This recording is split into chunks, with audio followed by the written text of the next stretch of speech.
This is the Internet Court of Truth and Lies. Its purpose is if you've got something that you believe is the truth, you can lie, bring your case to up to 8 jurors.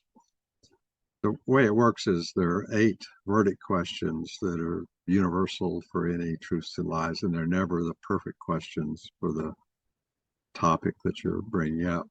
But their function is to keep everybody on topic about whether or not something that's claimed to be the truth is the truth, or whether something that's claimed to be a lie is a lie.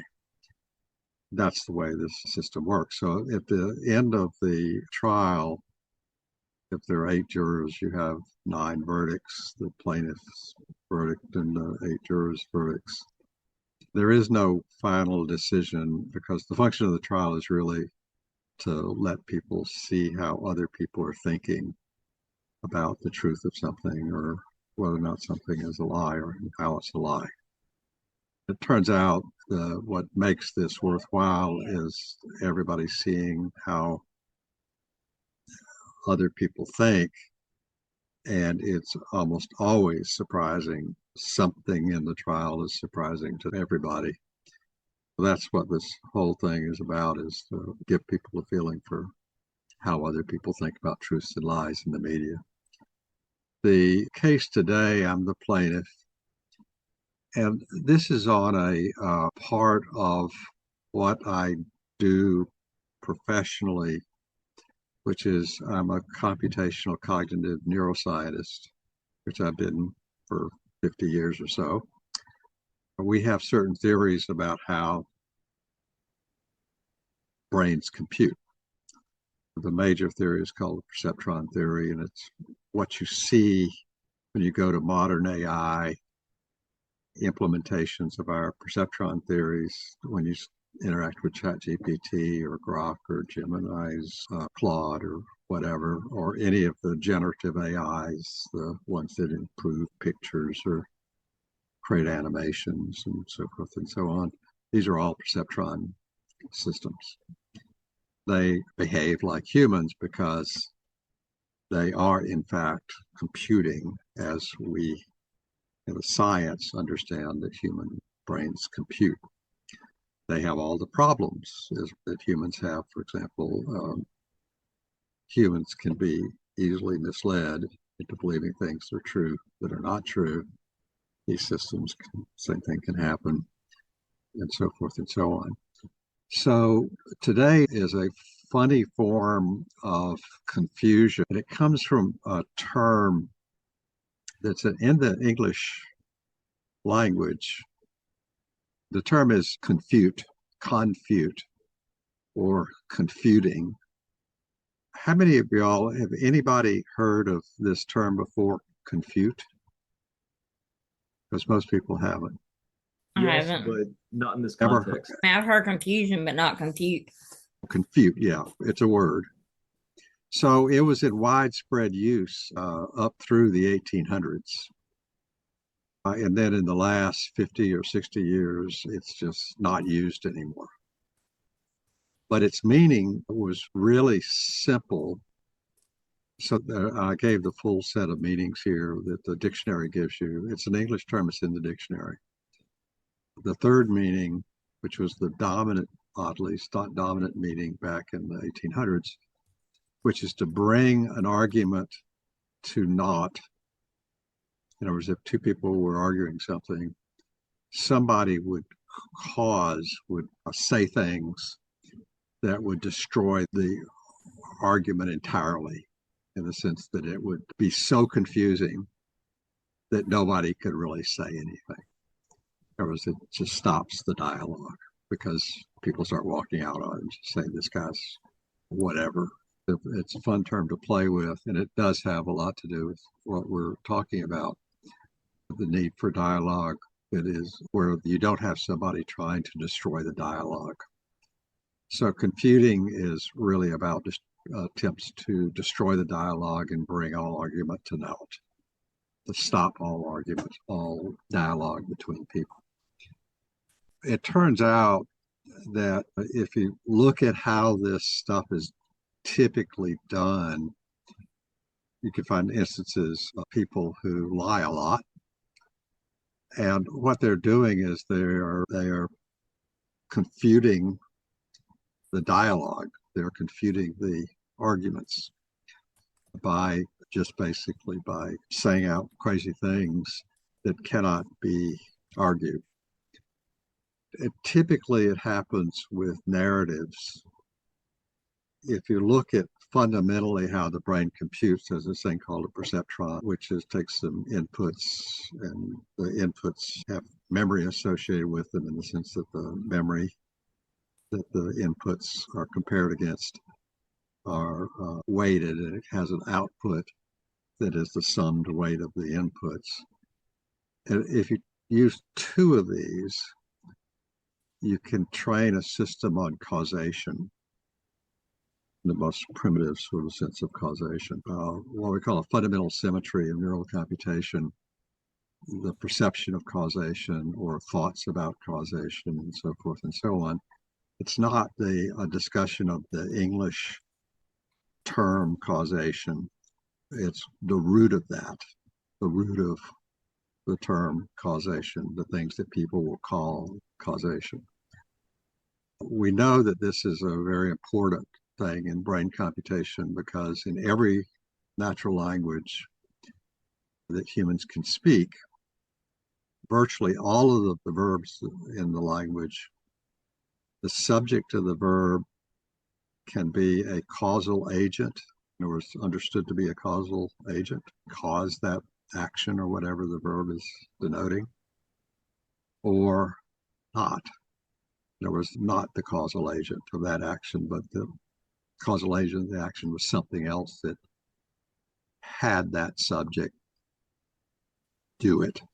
In other words, the subject was not the causal agent. For example, the rock hit the girl's head. The rock is not seen as a causal agent. Whoever threw the rock is considered to be the causal agent.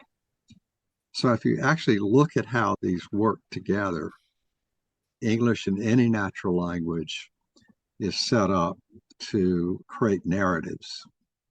This happened, then this happened. This happened, then this happened. Goes on and on. If they're causal things that are going on, you're tracking that as a narrative. It turns out that if you look at people's memories, I'll give you one example that we did back in the 70s, which is we read a large number of sentences to people and we asked for their recall, and they would get some small fraction of the sentences. They would remember a small fraction of the sentences. But then we would read a short story, which was a contiguous narrative that might be 3 or 4 pages long. And we'd ask them to recall that, and they basically recalled every word. It was crazy. They didn't think they could, but this is immediate recall. But if you ask them to just surprisingly now write down every word of the story you just heard, they'd write it down, and it was stunningly accurate. That was with just random people. The brain is really set up for that. What we say is that when you're hearing a sentence, you get the asserted sentence, that's the subject and predicate of the asserted sentence. And you understand what's asserted. But in addition to that, there are what we believe are millions of not asserted sentences that the brain has computed on, which the argument is and becomes narrative additions to what's asserted. For example, the example I just gave a second ago, where the rock hit Jane's head, somebody else threw the rock. That's me pulling in a new piece of the narrative that is getting evoked in the brain, but not conscious because it's not asserted. But there are some such inferences that are evoked to consciousness that are correct. I did my dissertation on the inference of causal relations between sentences, where 100% of the people who would hear the two sentences would decide there was a causal relation. ship. So if you say Jane threw the rock, John ducked, there's an inference that John ducked because Jane threw the rock and probably threw it at him. So that's what we had studied, and we showed that you could look at the response to probes, like did Jane have an effect on John? If the inference was made, the probe would be answered yes in about 4/10 of a second faster than if the inference was not made. So you could do sentence pairings where there was no inference, and the answer, whether yes or no, would be slower. We can see this in the way people are actually doing crazy things. So this is a paper by a guy named Dylan Kobelik, who is a great journalist. And he wrote some articles where he was describing essentially crazy things that have happened in recent history. I'll give you this first narrative. A Russian company stole grain from Ukraine. Israel bought the grain from the Russian company. Then Israel was alerted the theft, but said nothing. In other words, it didn't let anybody know that it had bought stolen grain from Russia. But Ukraine told the public about the theft by Russia and the sale to Israel. By telling the public, it exposed the lies that were going on. What actually happened was Israel and Russia together, and nobody knows which one called the other one, but they jointly together halted the sale. They were embarrassed that they were caught in illegal activity, and they jointly halted the sale. Then Israel, who got really upset about this, attacked Ukraine for going public about the purchase. It's illegal purchase. This is a whole narrative. And what's going on here is I'm arguing that the narrative is just filled with sentences that needed more information so that the narrative didn't go like the narrative went. Russian stealing grain from the Ukraine, stealing, nobody knew about it. They were not telling everybody, we just stole this grain ship from Ukraine. Ukraine didn't just tell everybody that Russia just stole this grain ship from us, particularly the Russian company. The lie is in what was not said. And then the second sentence is part of this narrative that's going to just increasingly confuse people. Israel buys grain from the Russian company. And there, again, they didn't say, we bought grain from the Russian company, even though we know it was stolen from Ukraine, which, if you think about it, would have been the honest thing to say because they knew it was stolen. Israel alerted about the theft says nothing because now they're saying nothing for sure because now they've been alerted. They still say nothing. But Ukraine goes out to the public and tells everybody about it. So now it's widely known. To prove that these guys were hiding something, Israel and Russia immediately halt the sale. So that's the beauty of what Dylan is doing here is he's telling a narrative, which is a true narrative. Within that narrative, you can see the lies that are going on. Without the facts of this narrative, the pieces don't hang together. You don't know how to take it. And now all of a sudden you do know how to take it because Israel and Russia admitted it was illegal and that they were being secretive about it. Israel attacked Ukraine for going public about the purchase. So now Israel is getting mad.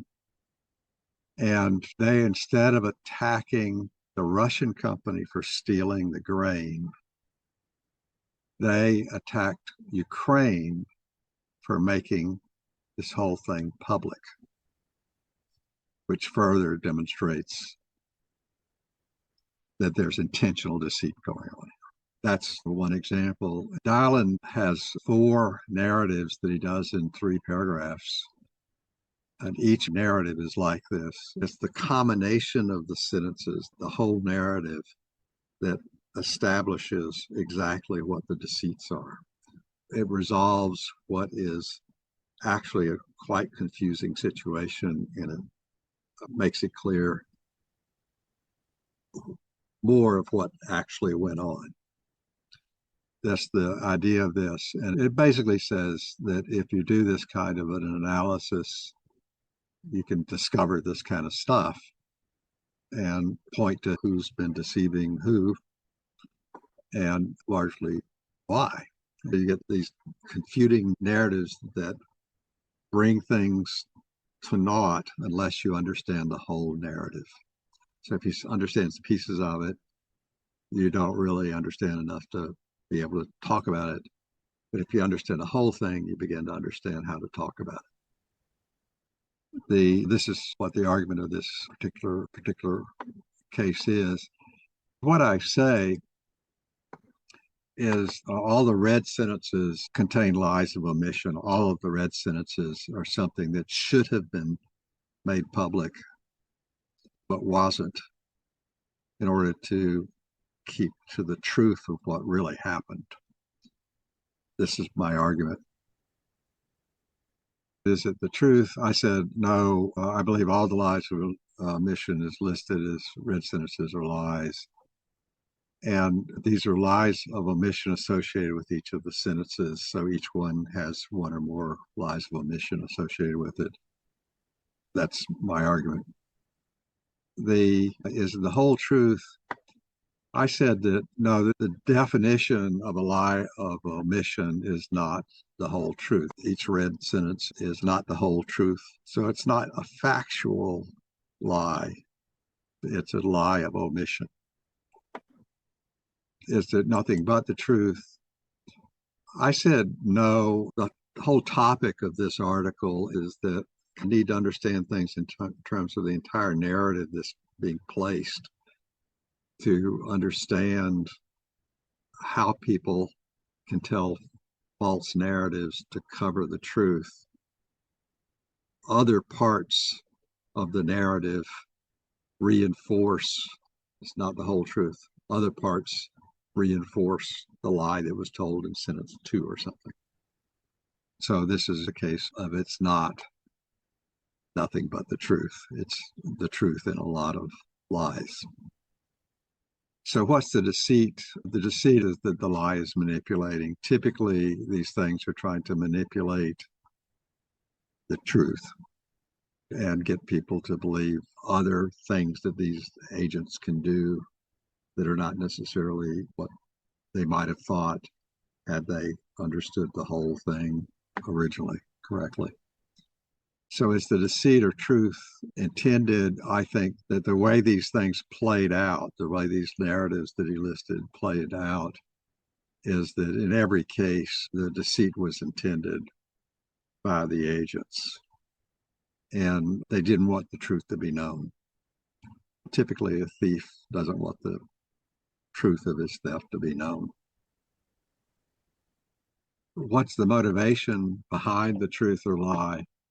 The motivation is to make you like someone, and I think this is what most of these lies of omission are about. They're trying not to say things that might make them look bad.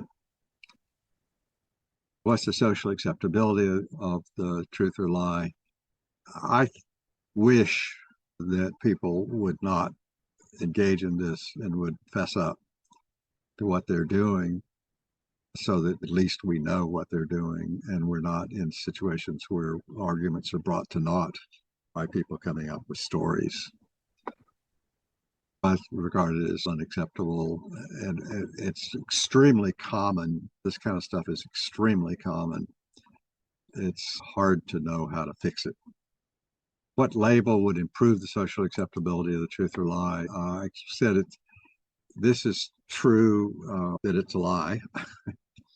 It's manipulating. The label would be this is factually true, but it's manipulating. That's my argument.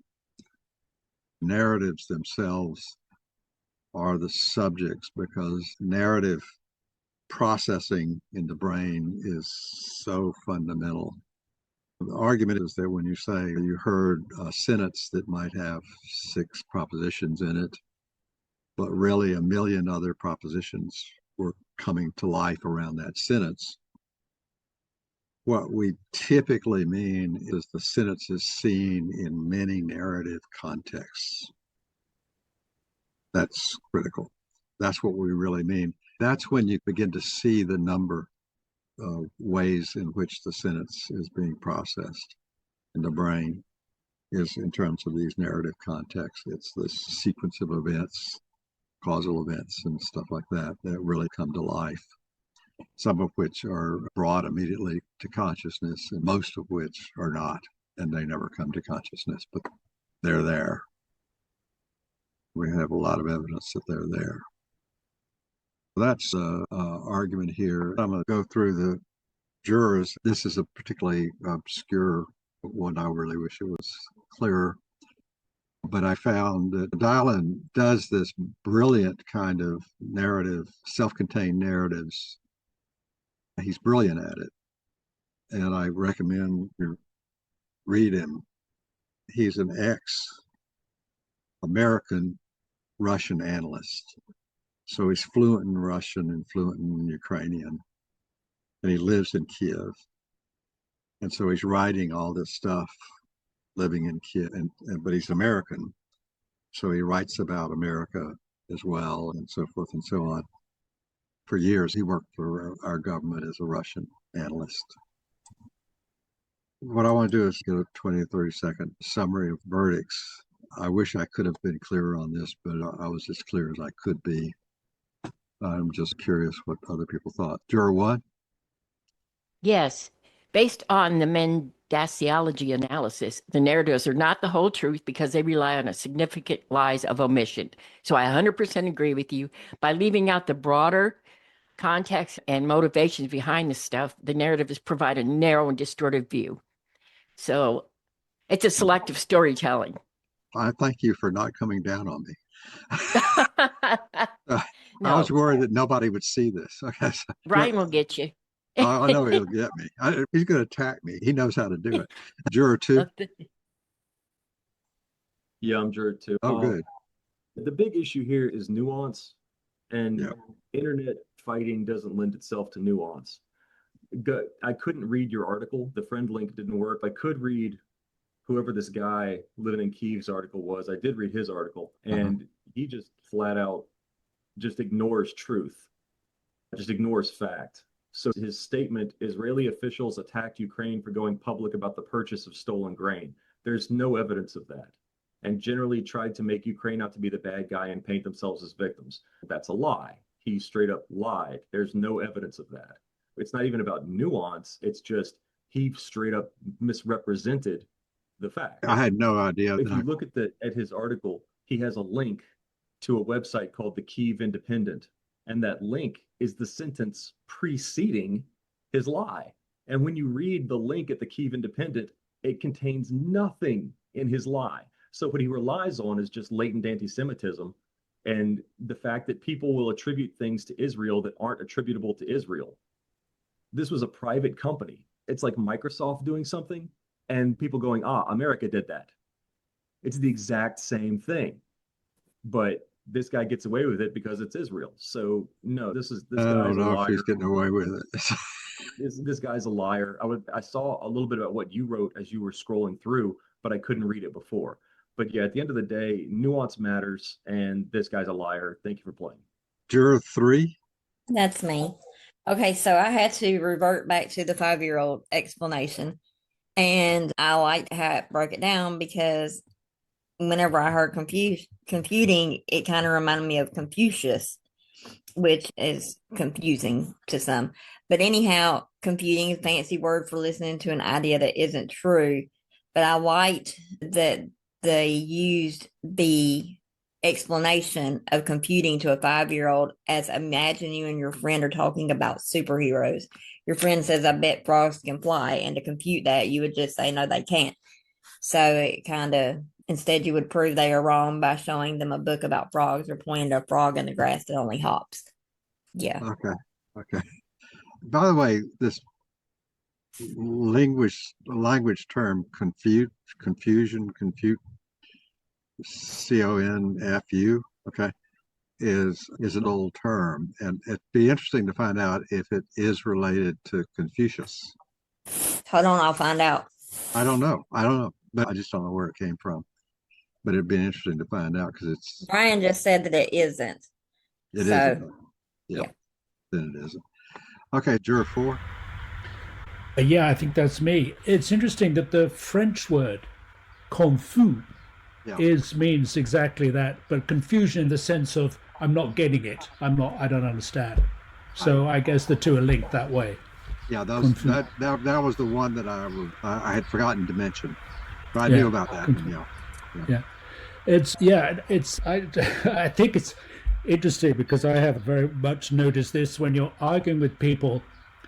There's a certain technique of it's sometimes called ad hominem, but it's actually more than that. It's of just introducing a completely spurious quality to the argument which diverts all attention. There's a simple way by saying, don't you raise your voice at me, or don't talk to me in that tone. You're immediately diverting away from the argument. And it's very easy to lose the point of the argument when you're all mixed up on the manner in which you do it. And my argument is that what you're doing when you're doing that is you're changing the narrative. Yeah, exactly. Just shifting all the energy into something the whole else. thing Completely. to a new narrative, and all of a sudden, and then all of a sudden, and after a few minutes of "don't raise your voice at me," you completely lost what the argument is about. This is interesting, but I'm not quite sure. You've made a distinction about lies of omission. It seems to have a very special quality to them. Different from general lies, whereas to take Brian's position, attempt to deceive is attempt to deceive, however you structure it. Yeah, so he was noting that one of the sentences was a lie of commission. Yeah, well, right. I don't know how to judge that, so I don't know, because the commission would be that they didn't say something, but then we don't know everything that they said, so I don't know how to interpret that. And I just don't know. I was looking at lies of omission in this one because with narratives you can really get that. You can really see that that some people are not saying some things that they should have said, or these other things wouldn't have happened. Yeah, that's right. But it is interesting. Again, that's also talking about people. One of the ways in which you can actually stop an argument is actually not say anything. Yeah. When people are trying to elicit stuff from you, and if you don't say anything, then the argument falls apart often. Juror 5.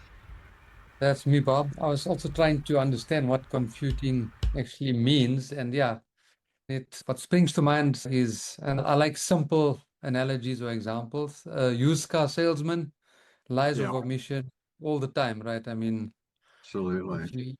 Yeah. Those are the ones that make me about as mad as I can ever get.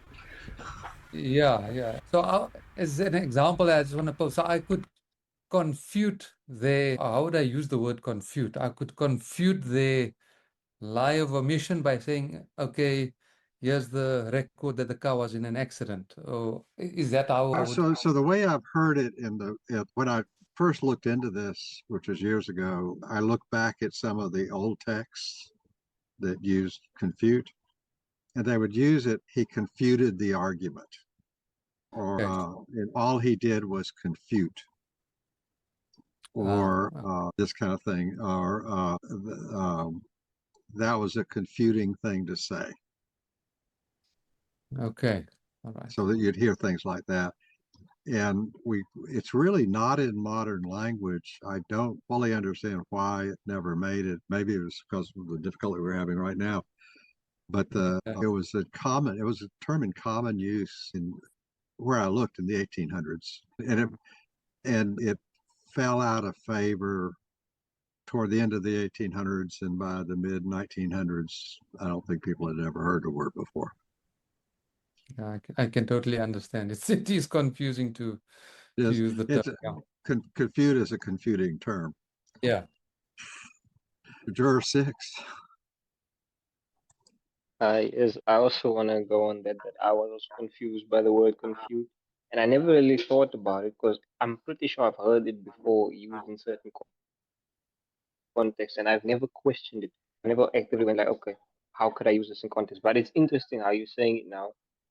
It's initially what I'm gathering is like to confute is initially you have physical, if you want to say, evidence to the contrary from what I'm seeing here on this. So why exactly is the word not favored, as you would say? I see it's confusing, but why the word itself? It seems like it could be used in proper context.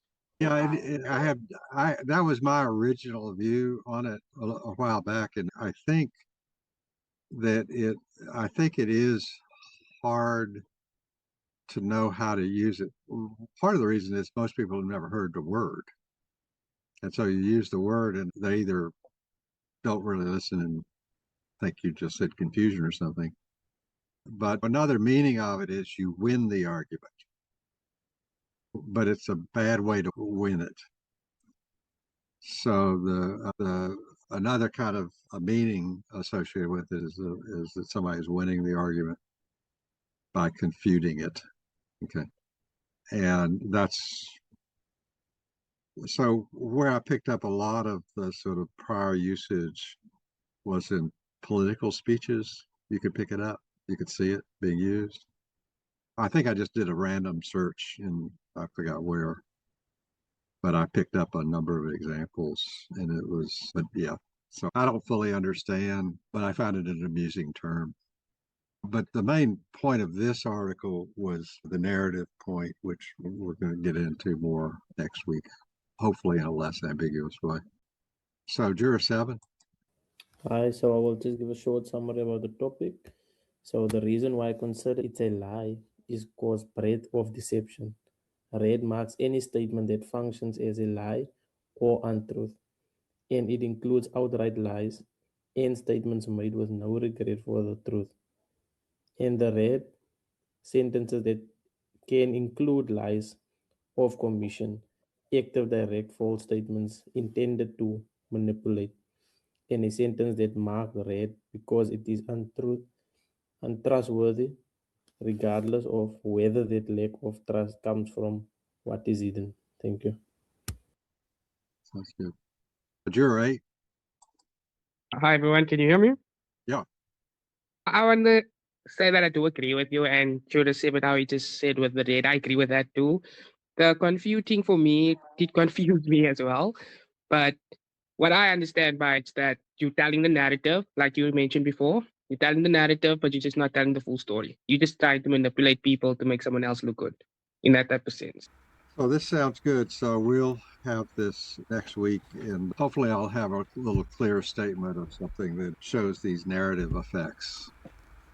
And I'll try to get this up out. I want to find something that really brings it home and to show people how we see this stuff working. So anyway, okay, so we'll see y'all next week. All right, bye, y'all. Okay, bye everyone. Bye. Yeah.